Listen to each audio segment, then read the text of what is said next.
Abra sua Bíblia, ou acompanhe comigo em nome de Jesus. Atos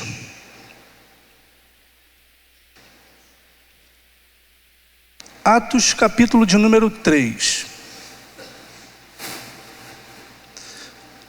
Atos dos Apóstolos, capítulo de número 3. Diz assim a palavra do nosso Deus. Certa ocasião, Pedro e João estavam subindo ao templo na hora da oração, isto é, às 3 da tarde. E aconteceu que um homem, aleijado ou coxo, de nascença, estava sendo carregado para um dos portões do templo, chamado Portão Formoso. Todos os dias o colocavam ali para pedir esmola aos que passavam ou aos que entravam no templo. Quando viu que Pedro e João iam entrar no templo, pediu que lhe desse uma esmola. Fixando nele o olhar, Pedro, em companhia de João, disse: olha para nós. Versículo 5. E o homem olhou para eles com atenção, na expectativa de receber alguma coisa ou alguma ajuda. Então afirmou-lhe Pedro: não possuo prata e nem ouro, mas o que eu tenho, isso eu te dou. Em nome de Jesus Cristo, o Nazareno, levanta-te e anda. E segurando pela mão direita, o ajudou a levantar-se, e naquele mesmo instante os pés e o tornozelo do homem ficaram firmes. Versículo 8. E de um salto pôs-se em pé e começou a andar. Logo em seguida entrou com eles no pátio do templo, andando, saltando e louvando a Deus. Quando todo o povo o viu andando e adorando a Deus, reconheceu que era ele, aquele mesmo homem que estivera prostrado junto à porta formosa do templo, e ficaram pleno de temor e perplexo com o que lhe acontecera. Versículo 11, para a gente finalizar a leitura. Apegando-se o mendigo a Pedro e a João, todo o povo correu maravilhado para junto deles, num lugar chamado Pórtico de Salomão. Glória a Deus.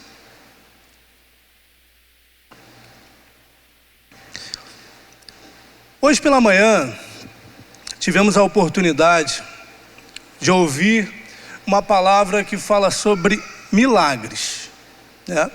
Multiplicação, né, dos pães e dos peixes. Agora, vamos se atentar a uma cura, um milagre também. Se você parar para analisar, só tem 2 tipos de pessoas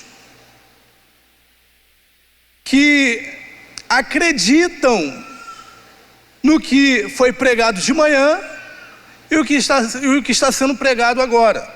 Quais são esses 2 tipos de pessoas? O doido, o crente. Como é que uma pessoa com seu juízo normal vai acreditar que 5 pães e 2 peixes vai conseguir alimentar uma multidão de pessoas? Como é que uma pessoa na sua sã consciência vai ler um milagre desse, uma cura dessa, e vai acreditar? Alguém que nasceu coxo.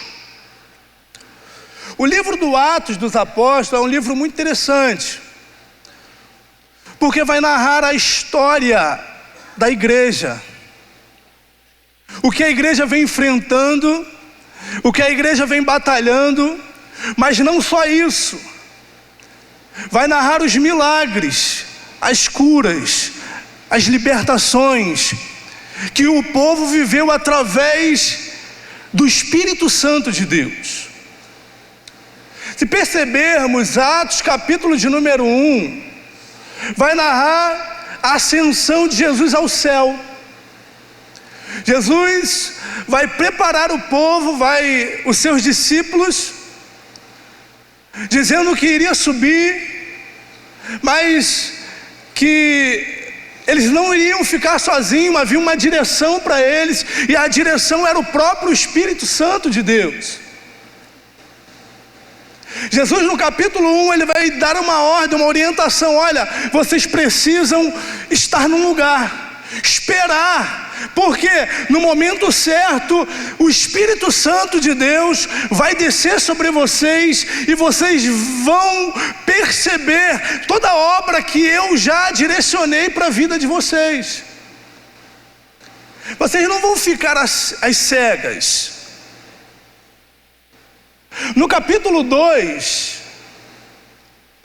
vai acontecer a promessa.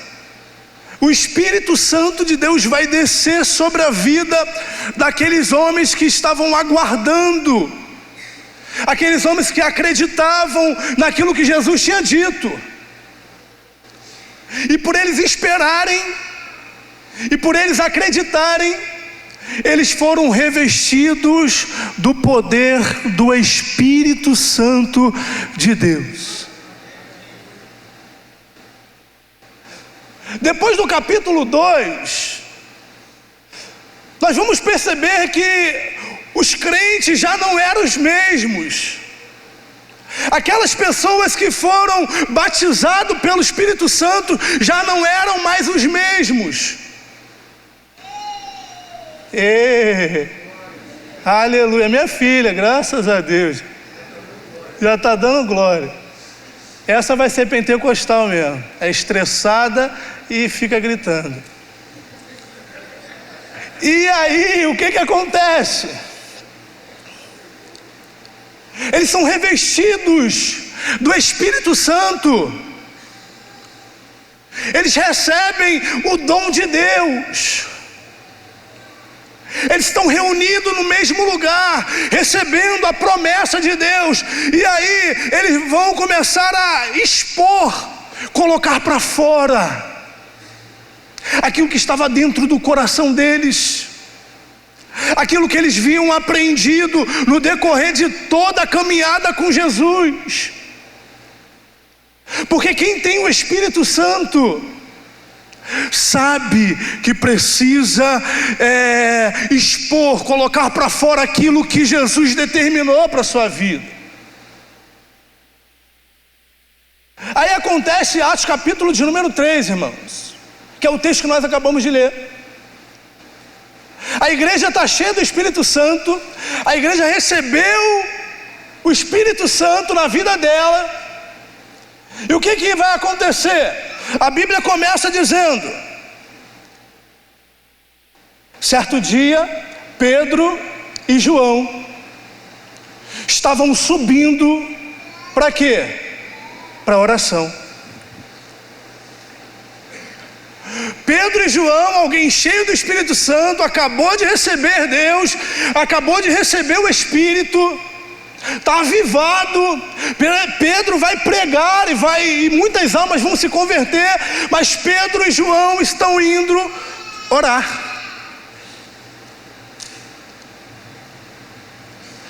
A importância da oração na vida de quem é cheio do Espírito Santo. Nós que somos cheios do Espírito Santo, nós que somos igreja de Jesus, precisamos ter uma vida de oração. Pedro vai mostrar isso, que não basta só estar cheio, mas eu preciso buscar a presença de Deus. O que é viver uma vida de oração? É viver uma vida sedento da presença do Espírito Santo. Quem vive uma vida de oração experimenta o extraordinário de Deus. Quem vive uma vida de oração experimenta o sobrenatural de Deus. Existem várias pessoas na Bíblia que só recebeu alguma coisa de Deus, só vivenciou o milagre de Deus porque orava, porque não desistiu de orar. Hoje nós estamos vivendo momentos na nossa vida que nós temos esquecido de orar. Nós temos esquecido de nos relacionarmos com Deus. Já pensou se Ana desistisse de orar? Já faz tanto tempo que eu peço isso. Já tem tanto tempo que eu estou à busca dessa bênção. Eu preciso engravidar, eu quero isso. Já pensou se ela desistisse? Mas é através da oração que Deus vai responder na vida de Ana, e um milagre vai acontecer. Já pensou se Daniel desistisse de orar? Nós estamos falando de homens que tinham um relacionamento com Deus, homens que viviam constantemente com Deus. Já pensou se ele dissesse assim: eu não vou orar mais não? Nabucodonosor vai ter um sonho, e diante desse sonho, Daniel, ninguém consegue decifrar, e o que acontece? Daniel vai orar, e na oração de Daniel, Deus vai responder. O que eu quero te dizer, já de início, para a tua vida é que diante das orações que saem da sua boca, Deus vai resolver, Deus vai operar, Deus vai entrar com providência. Mas nós precisamos orar, irmãos. Nós precisamos colocar isso em prática. Já pensou se Davi não ora? Salmo 51, verso de número 10. Cria, Senhor Deus, em mim um coração puro, um coração novo. Já pensou? A vida de Davi não seria transformada. A vida dos crentes é transformada através de oração. A oração ainda move o coração de Deus em nossas vidas.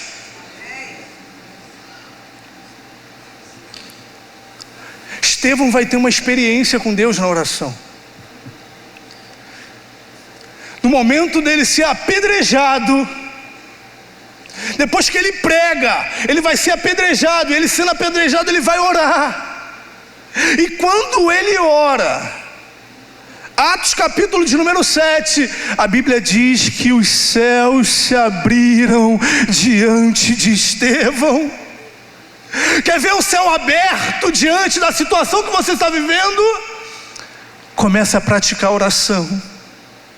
Comece a dedicar a sua vida à oração. A oração continua sendo o pilar da igreja. Jesus está orando, irmão, em Lucas capítulo de número 11. Jesus está orando. E Jesus orando, ele termina de orar, os discípulos chegam para Jesus, e sabe o que os discípulos vão falar para Jesus? Senhor, nos ensina a orar. Isso é muito lindo, irmãos. Porque se sou eu falar: Senhor, me ensina a andar sobre as águas, Senhor. Me ensina a tocar essas pessoas, e elas serem curadas de qualquer enfermidade que elas tivessem. Senhor, me ensina a fazer maravilhas. Senhor, me ensina a fazer isso e aquilo. Mas não, os discípulos estão preocupados em aprender a orar. A igreja que ora, ela cresce. A igreja que ora, ela se movimenta. A igreja que ora, ela vive milagres da parte de Deus. Quer viver milagres? Começa a orar. Quer ver as pessoas se movimentarem ao seu redor? Começa a orar, irmãos. Eles estão orando. Pedro e João estão indo orar.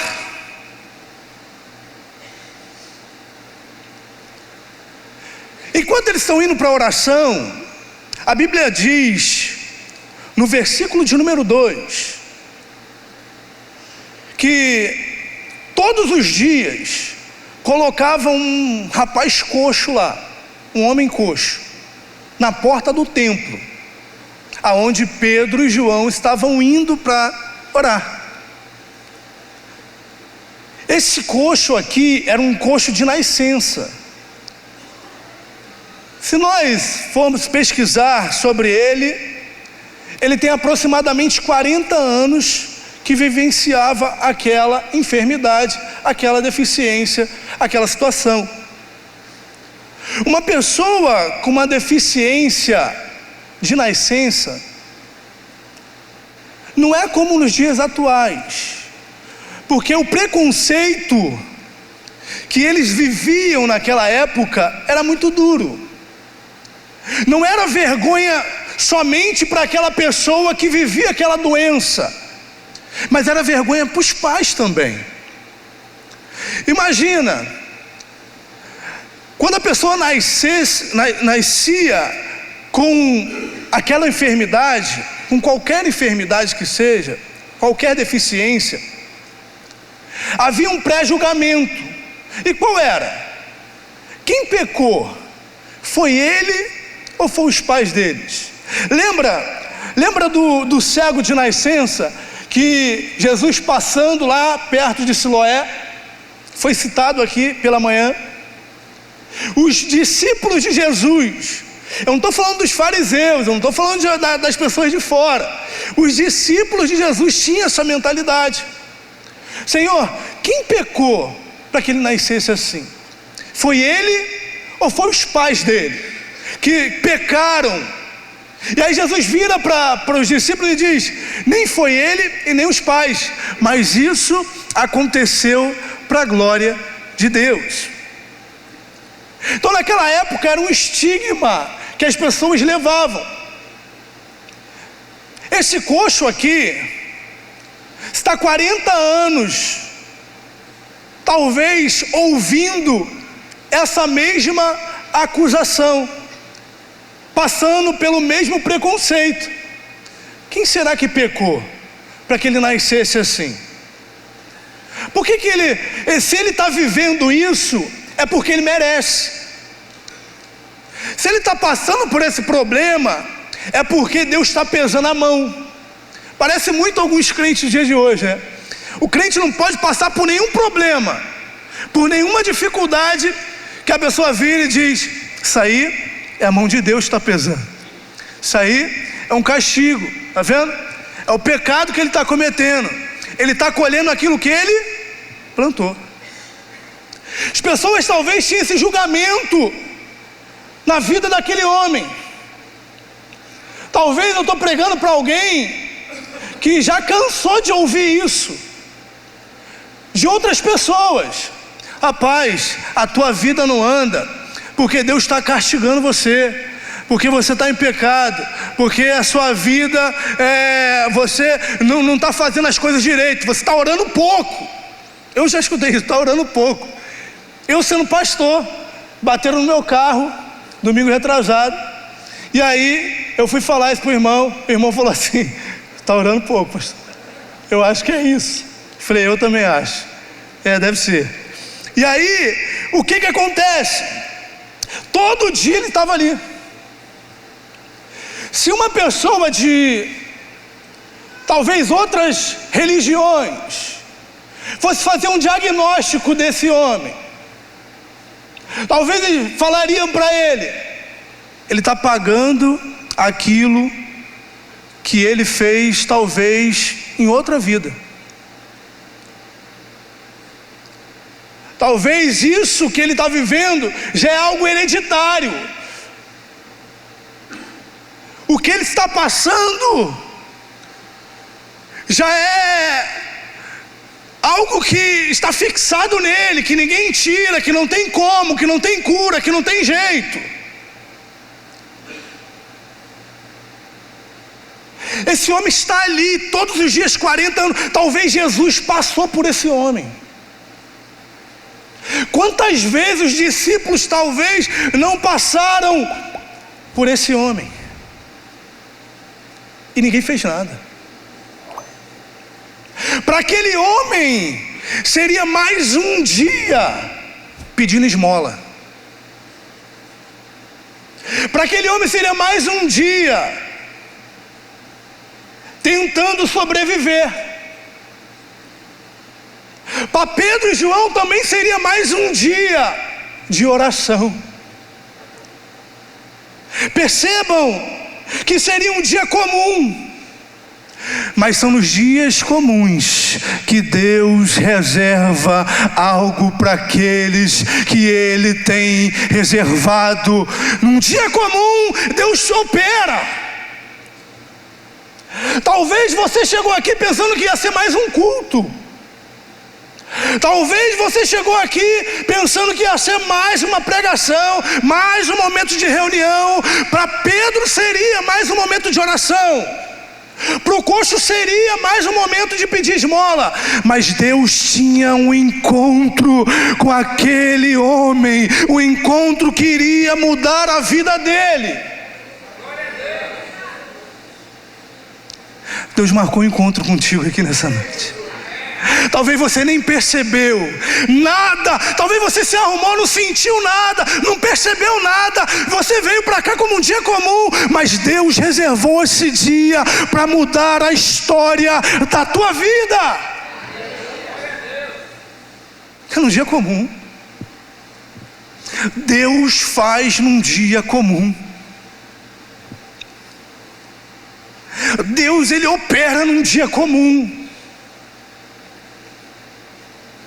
Aquele homem, ele tinha alguns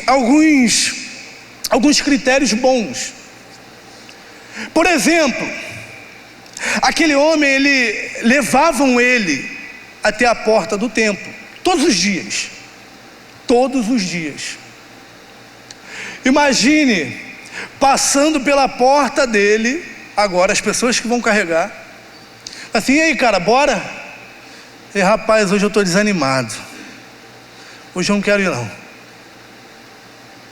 Hoje eu estou desanimado, as coisas não estão dando certo para mim. Já tem 40 anos que eu estou ali, nada muda. Entra ano e sai ano.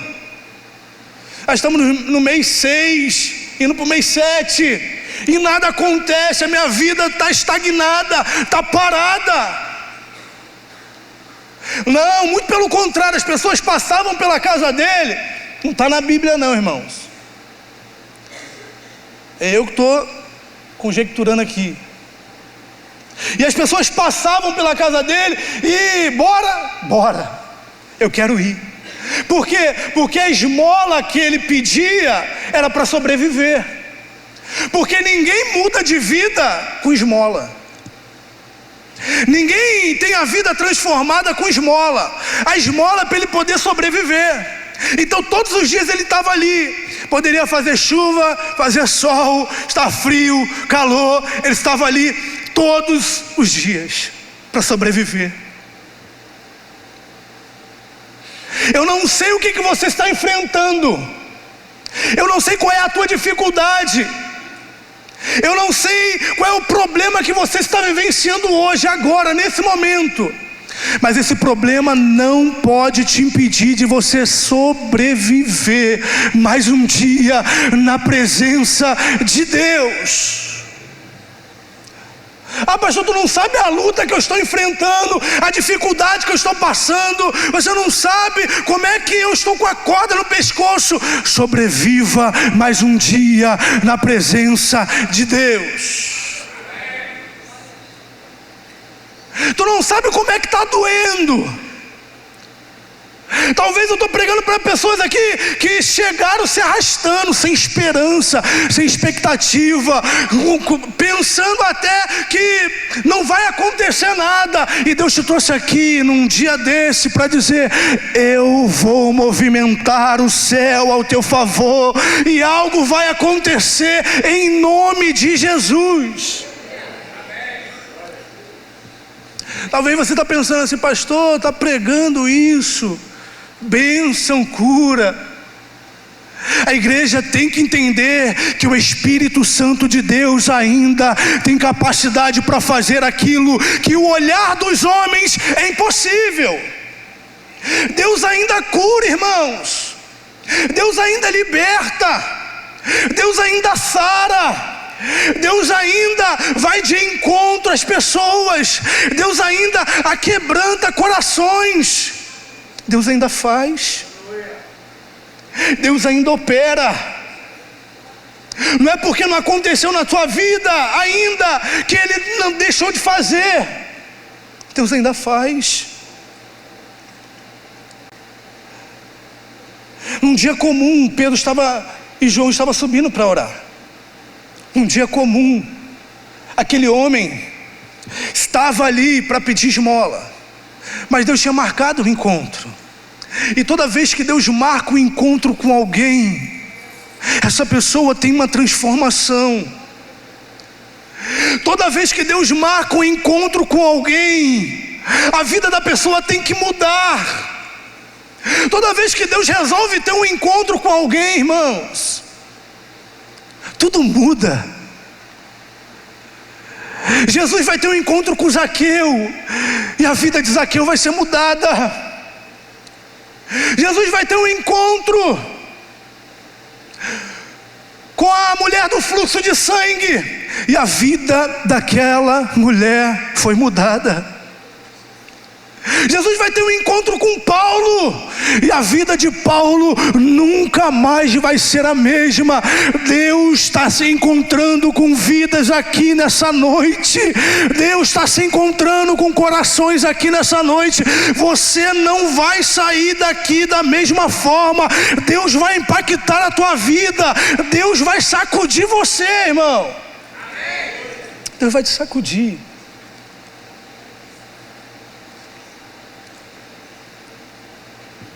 A Bíblia diz que Pedro está subindo para orar, junto com João. Está lá o coxo, pedindo esmola. Versículo de número 3. Vendo que Pedro e João iam entrar no templo, no pátio do templo, pediu uma esmola. Dá uma esmola. Me dá um dinheiro, eu preciso sobreviver. Me dá uma esmola, me dá um dinheiro. Ele estava querendo algo para sustentar a sua vida material. Ele estava querendo algo que iria suprir a sua vida material. E eu te pergunto, o que você veio buscar aqui na igreja hoje? Qual foi o objetivo de você sair da sua casa e vir até este lugar? Esse homem tinha um objetivo: eu vou até a porta do templo porque eu preciso de uma esmola, eu preciso sobreviver, eu preciso de dinheiro. Por quê? Porque eu não posso trabalhar, porque eu sou escória da sociedade, porque eu estou fadado a isso. E quando ele vai pedir a esmola para Pedro e para João, versículo de número 4, Pedro e João olharam bem para ele, e então Pedro disse: olha para nós. Isso aqui é muito interessante, irmão. Pedro vai chamar a atenção daquele coxo. Era como se aquele coxo só tivesse estendido a mão. Preciso de uma esmola. Eu preciso que você me dê um dinheiro. Sem nenhum tipo de expectativa, talvez, só com a sua mão estendida. Mas Pedro, no versículo 4, vai dizer: olha para nós. Olha para nós.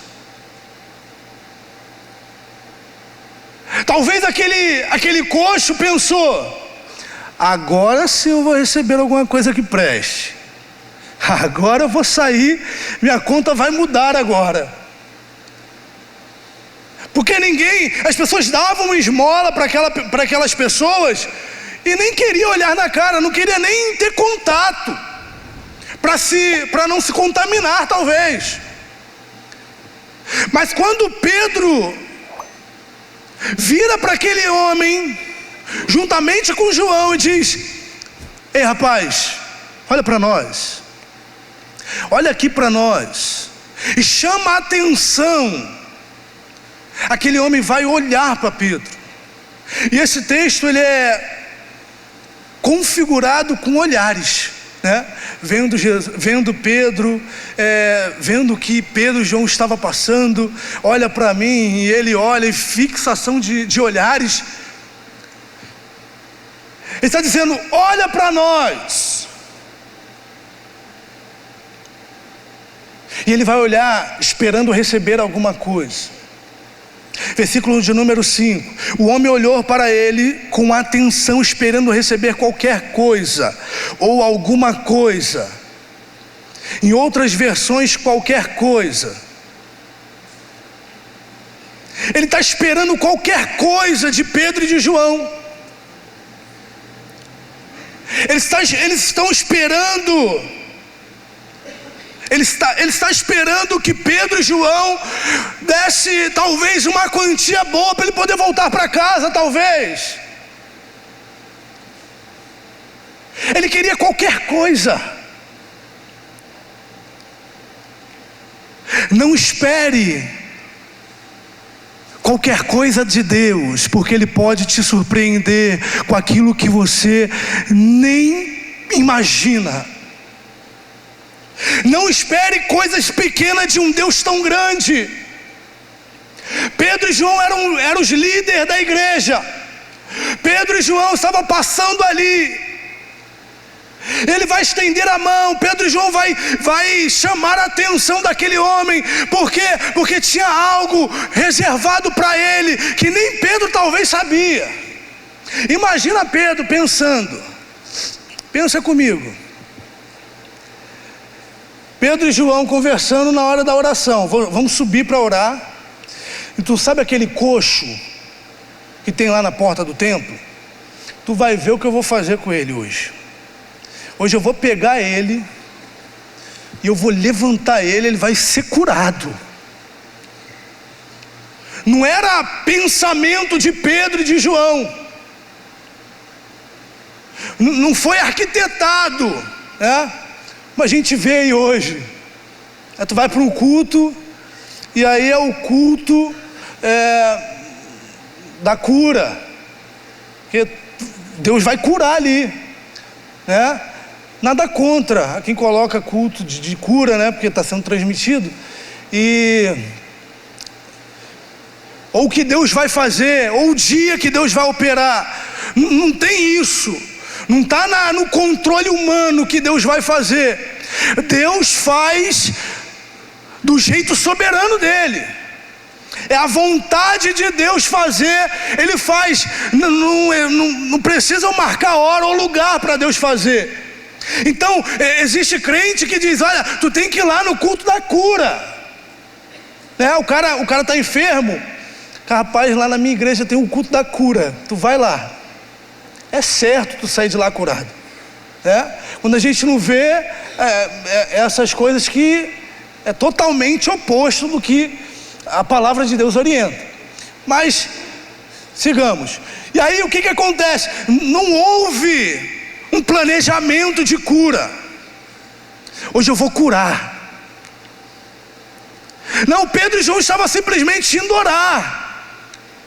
E naquele momento que aquele homem pediu uma esmola, Pedro sentiu no coração, irmãos. Não sei se você já viveu uma experiência dessa, de você sentir, ó, é agora. Eu estou sentindo que Deus está aqui, Deus vai fazer, Deus vai operar, Deus vai entrar com providência. Alguém já vivenciou isso? De sentir a presença de Deus. Um dia desses, um membro daqui da IERC, não vou falar o nome, chamou para ir no hospital, porque o filho dele estava doente, e aí estava com pneumonia, e estava muito aflito e tal, porque, né, o médico falou que ia ter que ficar internado e tal. E eu recebi, essa informação. Ele me convidou para poder eu ir até lá. Eu li esse texto, irmão. Eu estava lendo esse texto e eu fui com isso na cabeça. Fui igual doido. Aí eu fui indo orando até o hospital. E eu falei: Senhor, do mesmo jeito, Senhor, que o Senhor fez na vida de Pedro, que o Senhor usou Pedro para poder levantar aquele coxo, me usa. Mas eu senti de Deus. Sabe quando a gente entra no hospital e a gente sente o Espírito Santo de Deus? Quando a gente entra em qualquer ambiente que o Espírito Santo de Deus está ali, que você percebe que Deus quer te usar para operar na vida de alguém. Naquele momento eu falei: Deus, em nome de Jesus, Senhor, em nome de Jesus, cura essa criança. No outro dia, irmãos, para a glória de Deus, essa criança recebeu alta, porque Deus entrou com providência. Mas Deus faz na hora que Ele quer, do jeito que Ele quer. Talvez você está aqui, está vivenciando, está num ambiente de Deus, da presença de Deus, e Deus ainda não fez. Calma, que é no momento dEle.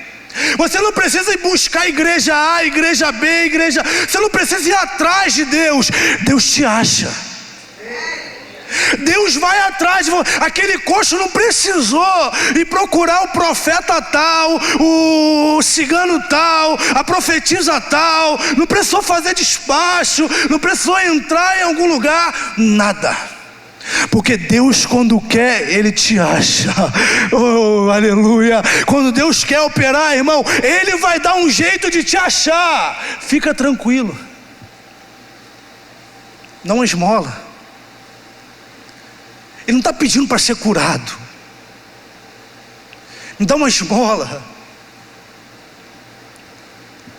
Versículo 6. Disse Pedro. Pedro começa dizendo assim: olha para nós. Olha para nós. Eu não tenho prata e não tenho ouro. Pedro primeiro diz assim: olha para nós. Para mim e para Pedro, para mim e para João. Eu não tenho prata, eu não tenho ouro, mas o que eu tenho, o que eu possuo, o que eu carrego, isso eu te dou. Em nome de Jesus, o Nazareno, levanta-te e anda. Pedro estava dizendo para aquele homem: rapaz, eu não tenho o que você precisa agora, o que você quer agora. Imagina naquele momento, aquele coxo dizendo: então para que tu mandou olhar para tu? Está fazendo perder meu tempo? Mas não, Pedro na mesma hora vai dizer: olha, eu não tenho o que você quer nesse momento, mas eu tenho aquilo que você precisa. Talvez eu estou pregando para gente aqui que chegou aqui com um pensamento pequeno. Senhor, preciso de uma casa. Senhor, eu preciso de um carro, Senhor. Senhor, eu preciso, Senhor, eu preciso de uma porta aberta. Senhor, eu preciso que a minha vida comece a andar de hoje para amanhã. Eu estou precisando de um milagre. Talvez eu estou pregando para alguém que por causa de um probleminha que está vivendo, está pensando em parar.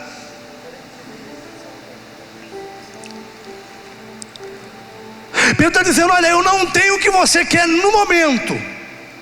Talvez você vai sair daqui com as mesmas necessidades pequenas que você tem. Mas Pedro está dizendo assim: eu tenho algo muito mais valioso para te dar. Eu tenho algo muito superior para te oferecer. Eu tenho algo muito melhor do que um carro, do que uma casa, do que uma restauração, do que uma cura, do que uma libertação. E o que é? Eu tenho Jesus, eu tenho uma presença dele. Oh, meu irmão, é por isso que o salmista no Salmo 23 vai dizer: o Senhor é meu pastor e de nada eu tenho falta. Quem tem a presença de Deus, irmão, na sua vida, ele tem aquilo que é mais valioso. Quem tem a presença do Espírito Santo de Deus, ele consegue enfrentar as barreiras, ele consegue passar as dificuldades. Quem tem a presença de Deus pode estar passando por um momento difícil, mas sabe que ele está ali todos os dias. Eu não tenho prata e não tenho ouro, mas uma coisa eu tenho, e isso eu te dou, em nome de Jesus. Levanta. Ele levantou, irmão. E eu gosto da linguagem de Lucas, porque Lucas é médico. E Lucas, por ser médico, ele vai dizer assim: olha, na mesma hora, os pés e os tornozelos se firmaram. Aleluia. Oh, Deus está liberando uma palavra sobre a sua vida hoje, irmãos, em nome de Jesus. E essa palavra que está sendo liberada por Deus vai fazer com que você fique firme na presença dEle. Só a palavra de Deus pode firmar o homem. Veja, depois que Pedro libera a palavra, depois que Pedro estende a mão, depois que Pedro levanta ele ficou firme na presença de Deus.